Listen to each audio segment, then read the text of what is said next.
দেখুন, আমিও টুইটটা দেখেছি এবং বিরোধী দলনেতা তার টুইটে দেখিয়েছেন কীভাবে পিন্টুর কাছ থেকে, যে গরু পাচার চক্রের সাথে যুক্ত, তার কাছ থেকে ঘাটালের সাংসদ, বর্তমান বা বিদায়ী সাংসদ বলা ভালো, এবং তৃণমূল কংগ্রেসের বর্তমান প্রার্থী এবং বাংলা সিনেমার সুপারস্টার, সে নাকি টাকা নিয়েছে এবং তার তথ্য প্রমাণ শুভেন্দুবাবু তুলে ধরেছেন।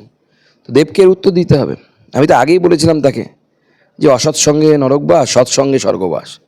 তো সৎসঙ্গ সবার জোটে না, কমসে কম নরকবাসটা থেকে বাঁচা উচিত।